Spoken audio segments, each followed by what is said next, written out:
많은 사람이 복받기를 좋아합니다. 그런데 그 복이 어디서 오는지를 세상 사람들은 깨닫지를 못합니다. 복은 하나님께로부터 나옵니다. 아멘입니까? 인간의 생사화복은 우리 하나님께로서 나온다는 사실을 우리는 알기에 하나님을 경외하고 하나님을 예배하고 하나님을 찬양하며 하나님을 사랑하기를 원하는 것입니다.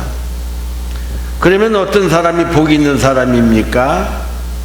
미국에 일찍 와서 사업을 잘해서 크게 성공한 사람이 복이 있는 사람입니까?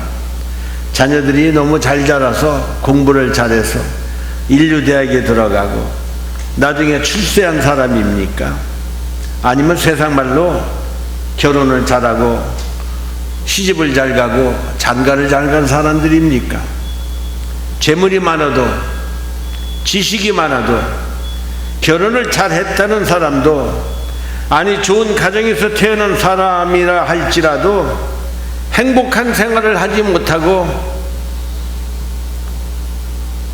결혼을 잘했다는 사람도 좋은 가정에서 태어난 자녀일지라도 행복하지 못하고 사는 사람들을 우리 주위에서 너무나 많이 보고 있는 것입니다. 가장 중요한 것은 내가 어떤 사람이 되느냐인 것입니다. 더 쉽게 말씀드리면 복받은 사람이 되어야 한다는 것입니다. 많은 사람들이 진정한 복이 무엇인지 또 그 복을 어떻게 하면 받을 수 있는지 깨닫지 못하면서도 그저 복받기를 좋아하고 원하고 있는 것입니다. 확실한 진리는 환경이나 소유가 우리를 복되게 하는 것이 아니라는 것입니다. 복을 받을 수 있는 사람이 먼저 되는 것입니다. 아멘입니까? 복 받을 수 있는 그릇이 먼저 준비가 되어야지만 복을 부어줘도 복이 새어가지 않는데 여러분 깨진 항아리에다가 물을 부어보면 그 물은 하나도 고이지가 않는 것입니다. 복 중에 가장 귀한 축복은 나 같은 죄인이 예수를 믿어 하나님의 자녀가 되는 것입니다.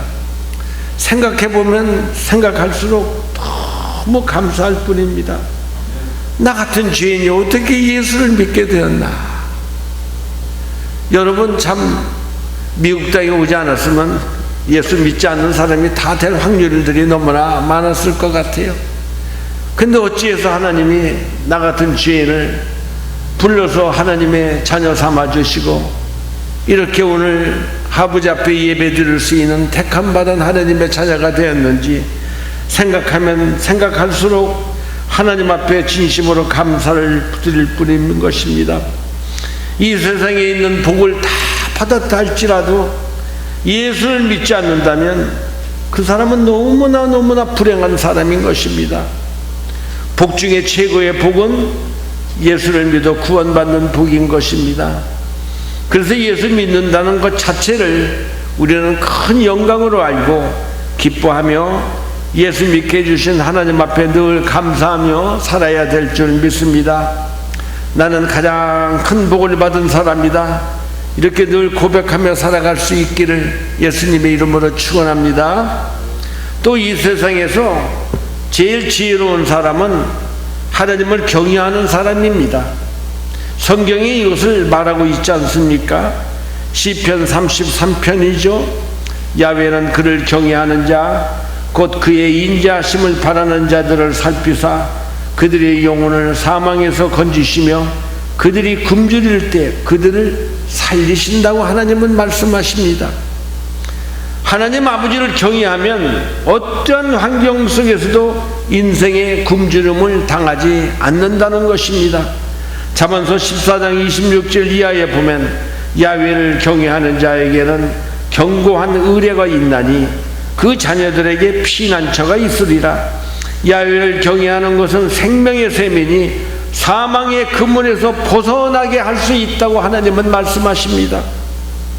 또 잠언서 22장 4절에 보면 겸손과 야훼를 경외함의 보상은 재물과 영광과 생명이니라. 하나님을 경외하면 이 세상에서 재물과 영광을 얻고 생명, 다시 말하면 건강하게 살 수 있다는 것입니다. 또 잠언서 10장 27절에 보면 야훼를 경외하면 장수하느니라. 그러나 악인의 수명은 짧아지느니라. 아멘입니까? 하나님을 경외하면 하나님이 주신 연수를 우리는 다 채울 수가 있습니다. 인류 역사를 보면 처음에는 인간이 1000년 가까이 살았습니다. 그런데 수명이 점점 짧아집니다. 왜 그렇습니까? 인간이 점점 더 타락하고 악해지기 때문인 것입니다. 예레미야서 2장 19절에 보니까 내 하나님 야훼를 버림과 내 속에 나를 경외함이 없는 것이 악이요 고통인 줄 알라. 주 만군의 야훼의 말씀이라고 하십니다. 하나님을 경외하는 마음이 없는 것이 악이요 고통인 줄 알라는 것입니다. 시편 115편 11절 이하에 보면 야훼를 경외하는 자들아 너희는 야훼를 의지하여라. 그는 너의 도움이시요 너의 방패시로다. 야훼께서 우리를 생각하사 복을 주시되 이스라엘 집에도 복을 주시고 아론의 집에도 복을 주시며 높은 사람이나 낮은 사람을 막론하고 야훼를 경외하는 자들에게 복을 주시리로다. 또 시편 128편을 보면 야훼를 경외하며 그의 길을 걷는 자마다 복이 있도다. 네가 내 손이 수고한 대로 먹을 것이라. 네가 복되고 형통하리로다. 내 집 안방에 있는 내 아내는 결실한 포도나무 같으며 내 식당에 둘러앉은 자식들은 어린 감람나무 같으리로다. 야훼를 경외하는 자는 이같이 복을 얻으리로다. 아멘입니까? 수고한 대로 그 대가를 받는 건 지당한 일 아닙니까? 그런데 수고를 그렇게 했는데도 그 대가를 제대로 받지 못한다면 이것처럼 억울하고 불행한 일이 어디 있겠습니까? 얼마나 열심히 일합니까? 새벽부터 밤늦도록 일주일 내내 일합니다. 몸이 아파도 의사에게 갈 시간이 없습니다. 그런데도 항상 쪼달립니다. 내 수고가 헛되지 않고 그 대가를 받을 수 있는 것은 언제나 하나님의 축복입니다. 게다가 내 아내와 자녀까지 축복을 받게 됩니다. 어떤 사람이? 하나님을 경외하는 사람에게. 할렐루야. 야훼를 경외하는 것이 지혜의 근본이요 거룩하신 자를 아는 것이 명철이라고 그랬습니다.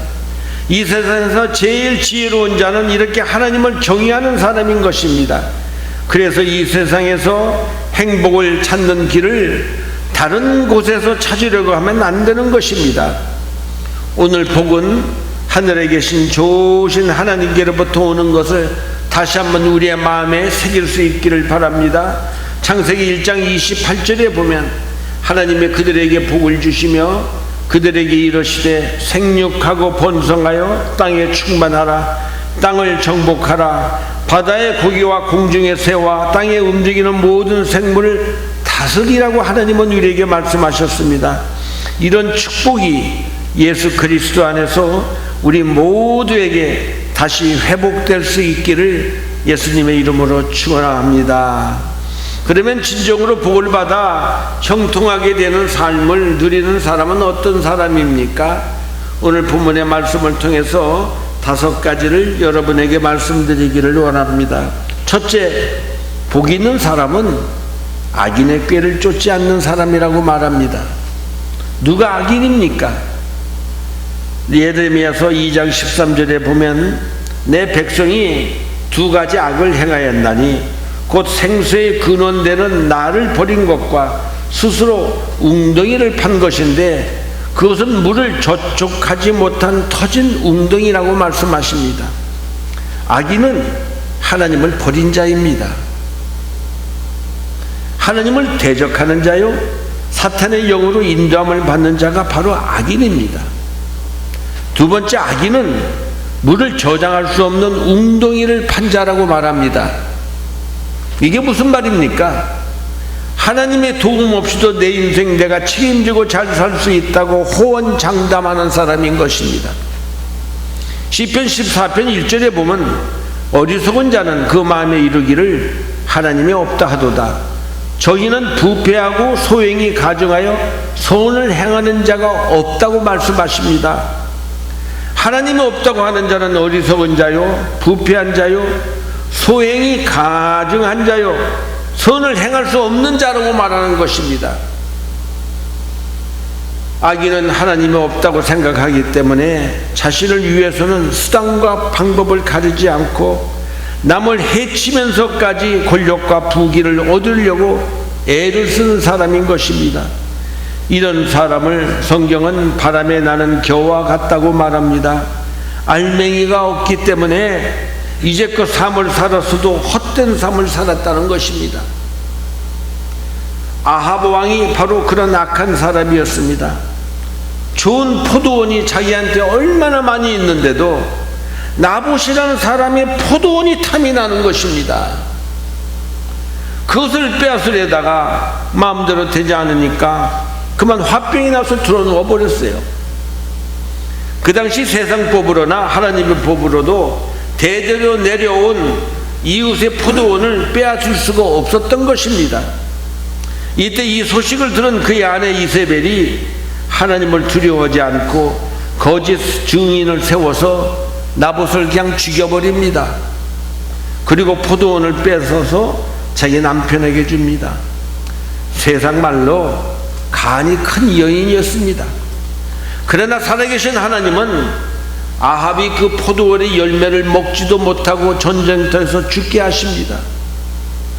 그의 아내 이세벨은 창문에서 떨어져 죽어 개들이 그의 시체를 뜯어먹는 그런 말로를 당하게 하셨습니다. 인생의 부귀, 영화, 공명을 쌓아놓아도 하나님을 인정하지 않는 악인은 일시의 바람에 나는 겨와 같이 패망하고 멸망의 길로 갈 수밖에 없다는 것입니다. 항상 복의 근원이신 우리 하나님, 우리 주 예수 그리스도와 함께 복을 누리며 사는 사람이 될 수 있기를 예수님의 이름으로 축원합니다. 둘째, 복 있는 사람은 죄인의 길에 서지 않는다는 것입니다. 누가 죄인입니까? 죄인은 하나님을 부인하지 않습니다. 그러나 욕심이 많아 하나님의 계명을 쫓아 살지 않는 사람이 바로 죄인인 것입니다. 육신의 정욕, 안목의 정욕, 이 세상의 자랑을 쫓아 사는 사람이 바로 죄인인 것입니다. 하나님도 인정하고 율법도 인정하나 말씀을 쫓아 살지 않기 때문에 그들의 마음에는 평강이 없습니다. 기쁨이 없습니다. 그리고 항상 양심의 가책과 갈등 속에서 헤매고 사는 사람인 것입니다. 다윗 왕은 어려서부터 하나님을 믿고 의지하며 산 사람입니다. 뛰어난 임금이요 정의감이 불타 있었던 사람이었습니다. 그런데 어느 날 죄가 그로 하여금 남편이 있는 밧세바를 범하게 만들었고 그 정욕은 끝내 그녀의 남편 우리야를 살아야게끔 만들고 말았습니다. 이런 다윗 왕은 하나님을 믿는 사람이지만 죄인의 길에 서게 되었습니다. 그는 나중에 눈물로 베개를 축축히 적시며 주의 성신이 내게 떠나지 않게 해달라고 간절히 회개하며 기도를 드립니다. 하나님께서 그의 죄를 용서해 주시고 후에 밧세바를 통해서 솔로몬을 주십니다. 요셉도 보디발의 아내의 유혹을 받았습니다. 피 끓는 젊은 나이에 아름답고 요염한 고관 대작의 부인에게 유혹을 받았습니다. 순간 요셉도 그런 생각을 할 수 있었을 것입니다. 노예 주제에 무슨 순결이냐, 마님에게 이번 기회에 사랑을 받아 내 팔자를 좀 필 수 있겠구나. 만약 요셉이 그런 생각을 가지고 유혹에 넘어갔다면 요셉의 이야기는 부잣집 만인과 모승과의 불륜 이야기로 끝났을 것입니다. 그러나 요셉은 그 자리에서 어떻게 했습니까? 요셉은 그 자리를 피했습니다.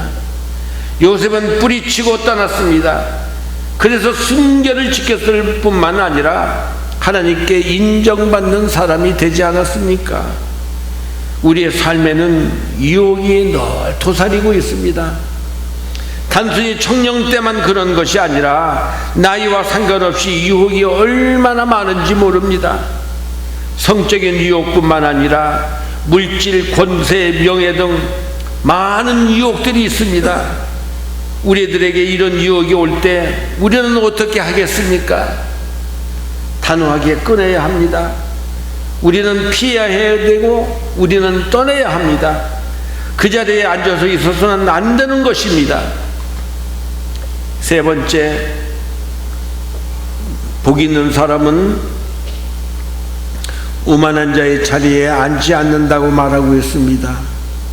오만한 자는 교만한 자요, 남을 조롱하는 자요, 남을 비웃는 자를 가리키고 있습니다. 사탄의 대명사가 바로 교만입니다. 자신을 과대평가하는 사람, 항상 내가 남보다 낫다고 생각하는 사람, 이런 사람은 불행하고 참 불쌍한 사람입니다. 잠언서 27장 1절에 보면 너는 내일 일을 자랑하지 말라. 하루 동안에 무슨 일이 일어날는지 네가 알 수 없다고 말씀하십니다. 그러나 우리에게는 우리 주 예수 그리스도의 십자가의 외에는 결코 자랑할 것이 없는 줄 믿습니다. 하나님은 겸손한 자에게 은혜를 베푸시고 그런 사람을 사용하시고 복음을 위하여 축복을 해 주십니다. 아브라함도 25년이란 긴 연단의 세월이 흐른 후에 믿음이 조상이 될 수 있었습니다.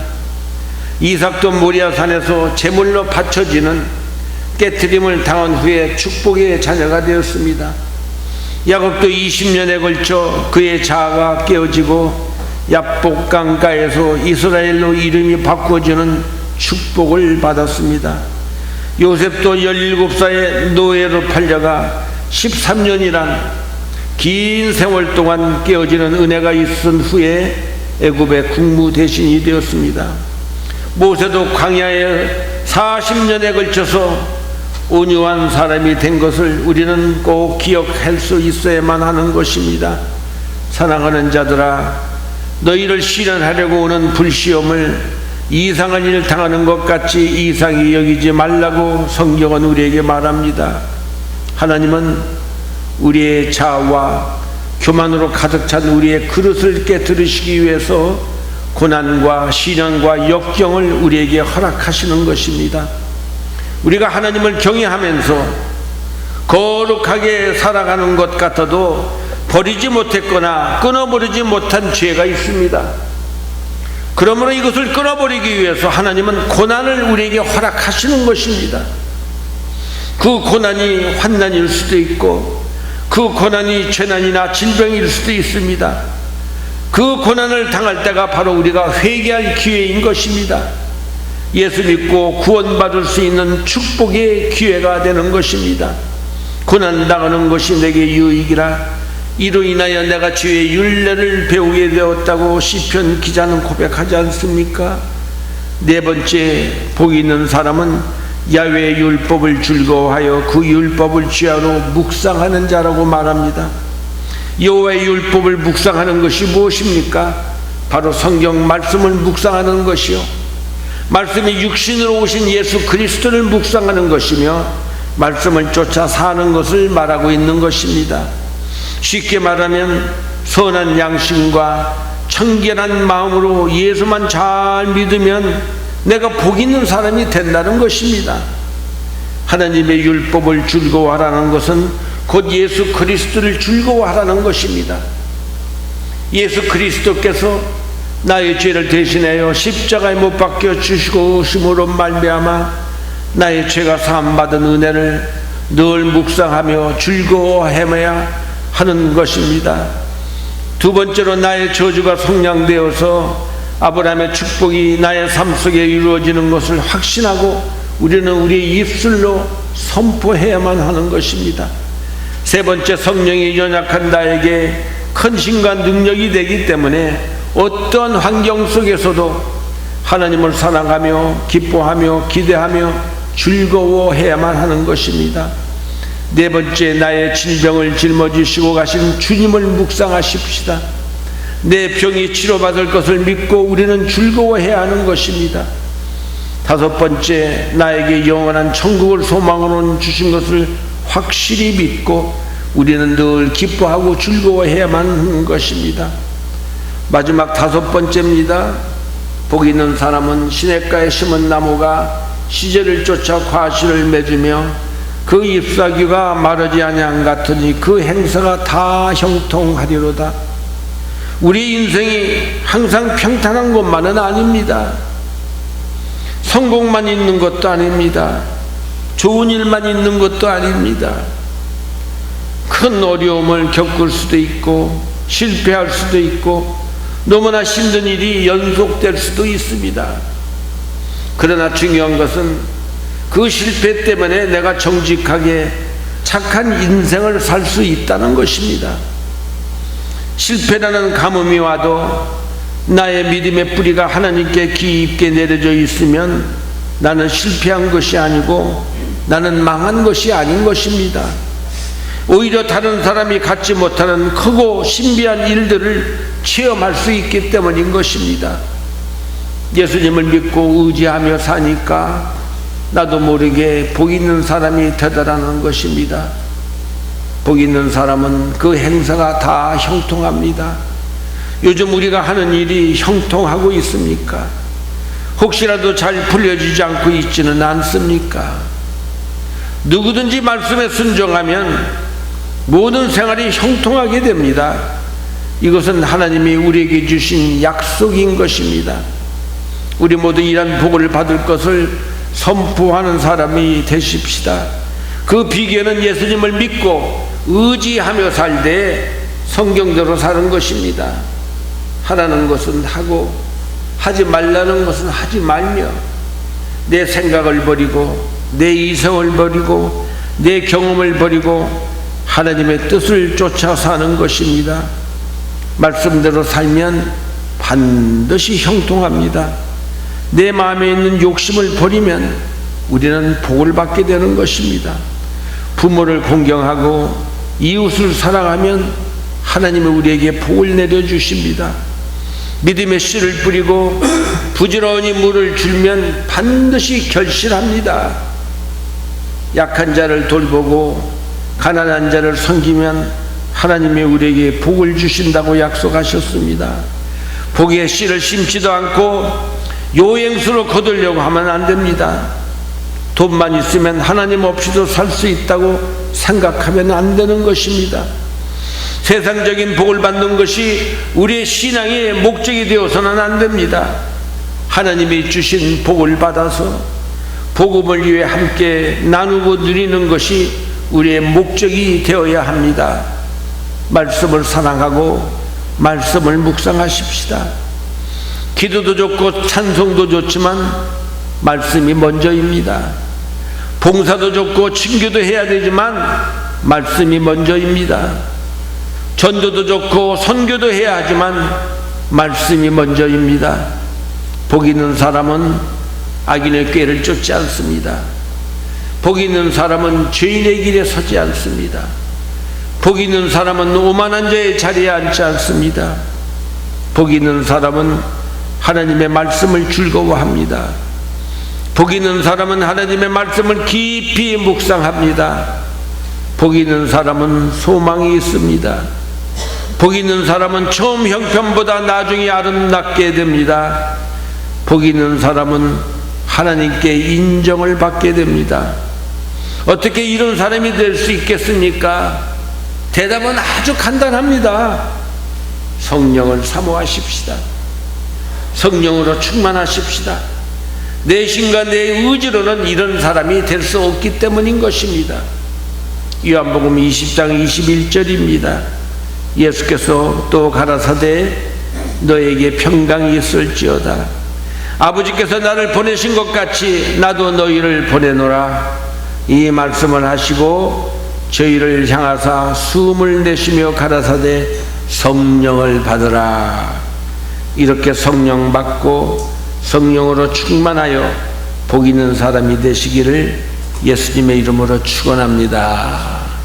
잠시 머리 숙여 오늘 주신 하나님의 은혜의 말씀을 생각해 보십시다. 어떤 사람이 복 있는 사람인가? 하나님 아버지, 우리는 정말 복 있는 사람이 되기를 원합니다. 우리는 이 미국 땅에 와